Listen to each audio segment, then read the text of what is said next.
Iya betul itu. Sampean kalau khilafah yang peralihan kekuasaan di Eropa ya, di Spanyol, di Andalus, kita baca di situ sadis betul. Luar biasa. Wes lah, itu adalah sejarah kelam. Sampai ada yang begini, ada orang non muslim masuk Islam. Setelah itu kan belajar sejarah Islam tentang reformasi kepemimpinan di dalam Islam, di khilafah itu. Waduh, andaikan saya tahu sebelum Islam, saya nggak masuk Islam katanya. Iya, saking ngeri. Dan sudah jelas, Islam diturunkan di muka bumi ini untuk siapa? Untuk manusia dan kalangan jin. Agar apa? Untuk memperbaiki akhlak.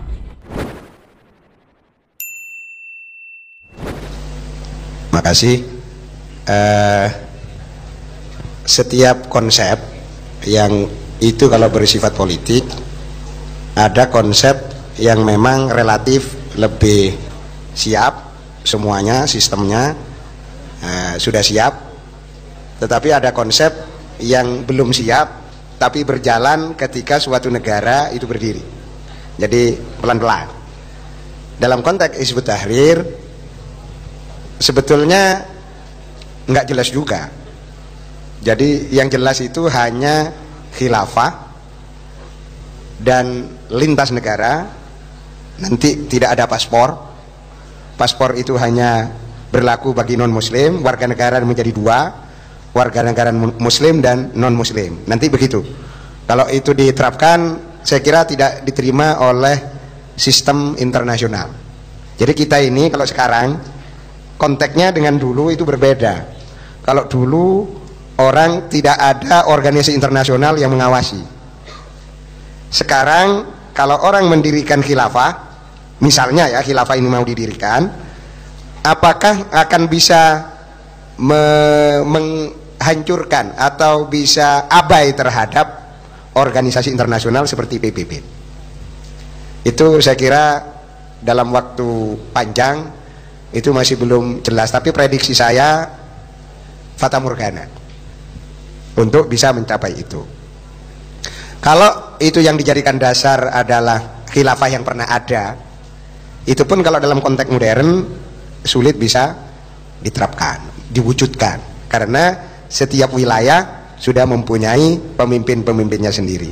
Yang bisa dilakukan, yang lebih realistis, biarkan negara mayoritas muslim itu mendirikan negara sesuai dengan kebangsaannya masing-masing, dengan memasukkan syariat Islam dalam kehidupan mereka masing-masing. Kemudian di antara sesama negara muslim itu ada forum solidaritas. Forum solidaritas itu kalau sekarang dalam bentuk OKI, Organisasi Konferensi Islam. Itu lebih realistis. Dan buat proyek-proyek. Di antaranya proyeknya itu Win Sunan Ampel itu rapat itu. Nah, karena itu bagian dari IDB, Islamic Development. Jadi yang lebih realistis seperti itu. Jadi ada namanya organisasi antar negara. Jadi yang didasarkan pada ukurannya mayoritas muslim.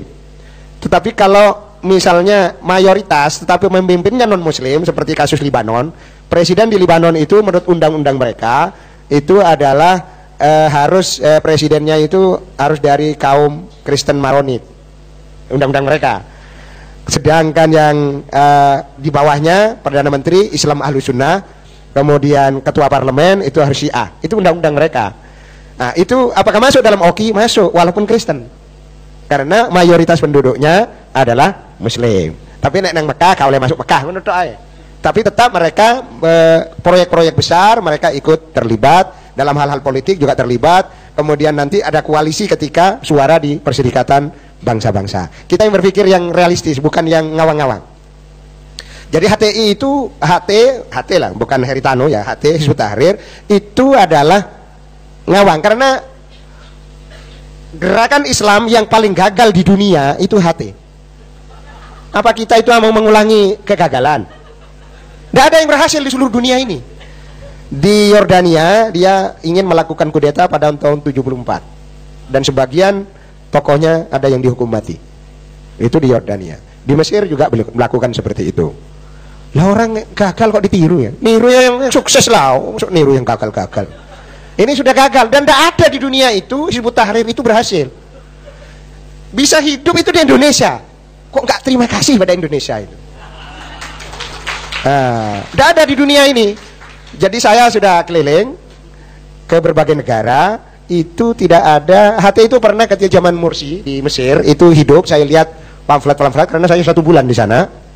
Itu pamflet-pamflet. Setelah Mursi tumbang, sekarang HTI sudah tiarap, sudah tidak boleh menjadi termasuk Ikhwanul Musliminnya, menjadi OT, organisasi terlarang. Jadi kita itu harus pinter. Pinter itu kalau dalam politik harus cerdas. Politik itu harus cerdas. Kalau nggak cerdas, nggak ya hilang. Mas Umi dulu itu kurang apa? Alumni Barat itu, Pak Nasir itu kurang apa?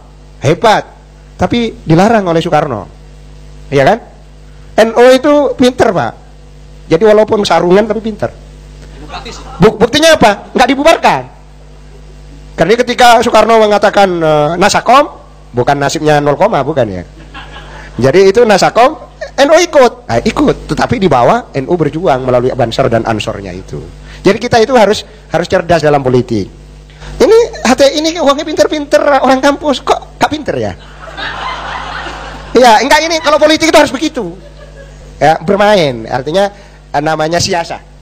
Harus begitu. Jadi itu Mas yang kenapa kok orang kampus itu orang kampus yang percaya, orang kampus itu macam-macam. Orang kampus yang ngerti agama, Anda masuk ke suatu di situ kemudian didoktrin seperti itu, juga yang hadis ini mesti bener kan gitu kan. Padahal hadisnya tadi itu alamin haji nubuwah itu hadis ahad. Hadis ahad itu tidak bisa menjadi keyakinan.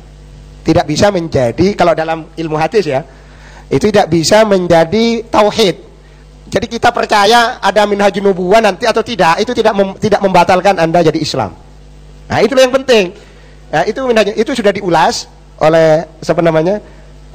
Nadir Hussein ya. Itu saya kira bagus, PCI NU Australia yang membahas malah NU Australia. Wah, ini kan ya itu anaknya Profesor Ibrahim Hussein itu. Nah, itu saya kira ulasannya bagus, masuk di media sosial mereka. Itu dalam akidah, misalnya nggak percaya khilafah ala minhaj nubuwah, itu tidak membuat Islam Anda hilang.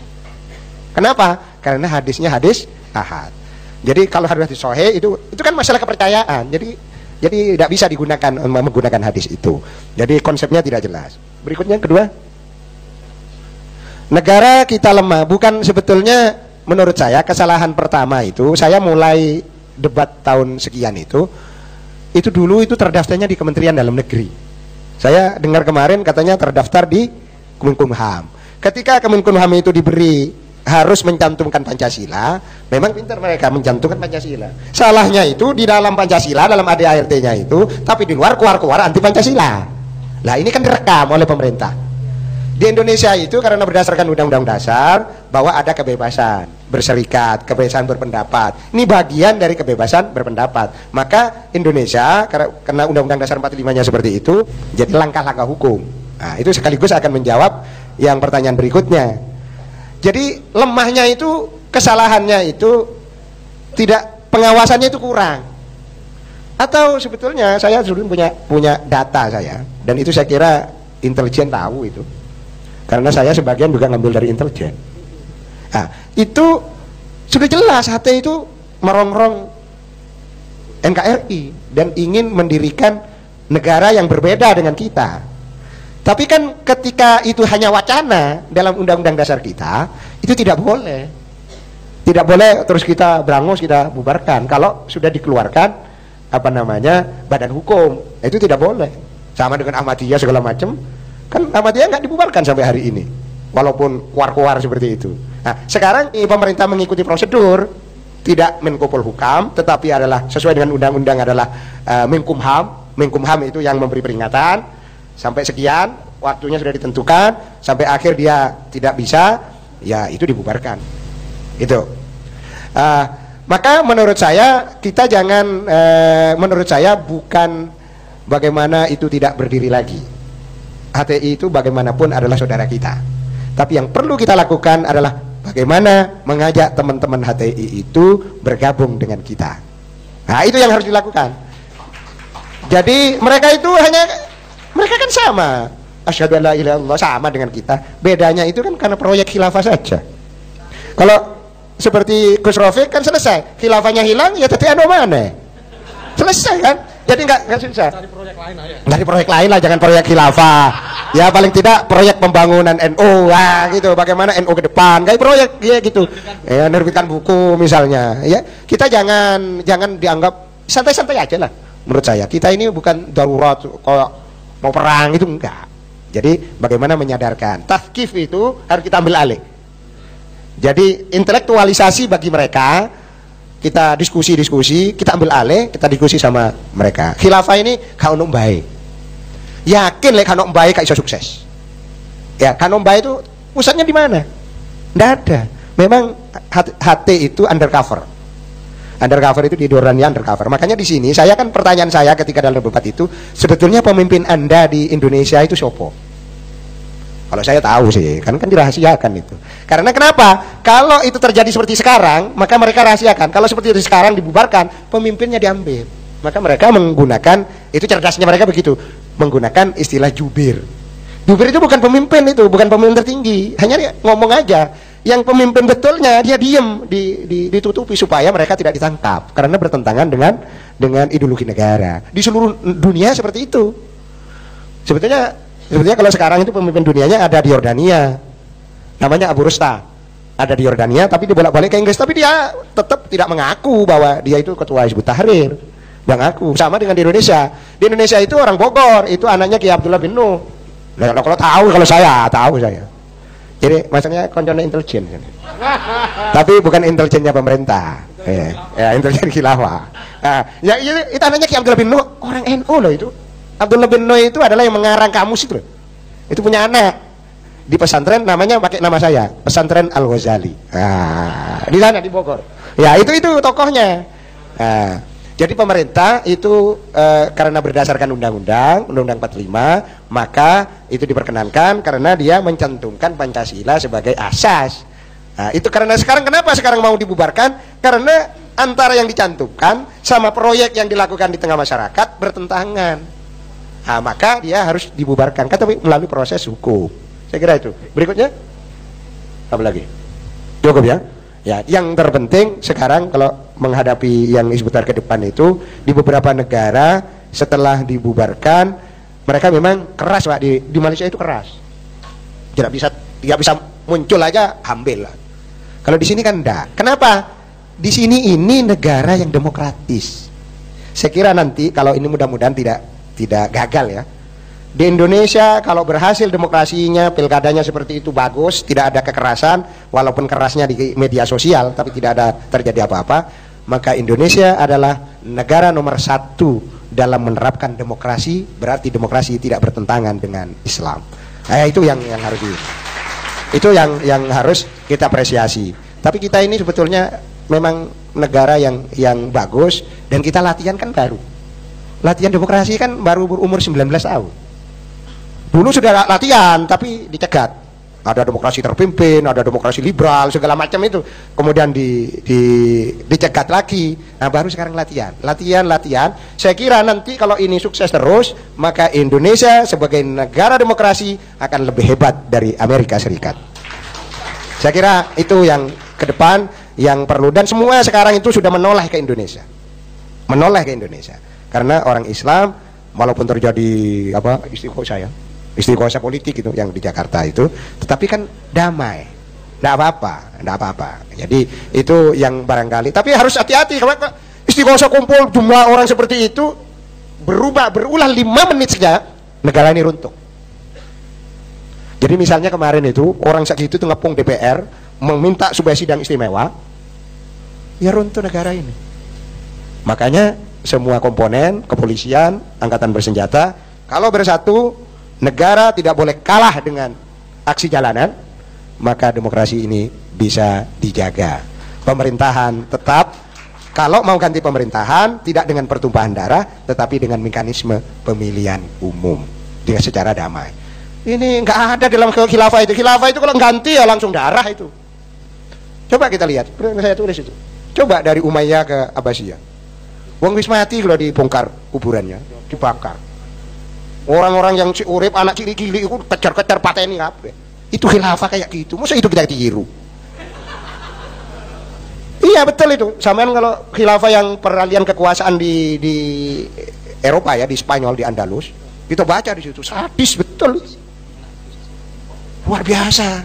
Wis lah, itu adalah sejarah kelam. Sampai ada yang begini, ada orang non muslim masuk Islam. Setelah itu kan belajar sejarah Islam tentang reformasi kepemimpinan di dalam Islam, di khilafah itu. Waduh, andaikan saya tahu sebelum Islam, saya nggak masuk Islam katanya. Iya, saking ngeri. Jadi sekarang itu minhajin nubuwah, kira-kira pola demokrasi alih kepemimpinan yang damai. Itu minhajun nubuwah. Dan itu yang diprediksi oleh Nabi Muhammad SAW. Paling tidak itu menurut tafsiran saya.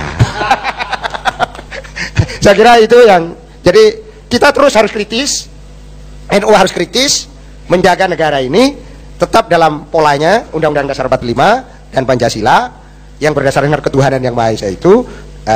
Tetapi kalau pemerintah nyimpang, kita ingatkan. Tapi cara mengingatkannya sudah ada mekanismenya, bukan dengan cara menurunkan pemerintah di tengah jalan. Saya kira itu tafsiran saya, khilafah ala minhajin nubuwah. Ini sudah ada, ini realitanya di mana? Di Indonesia. Makasih.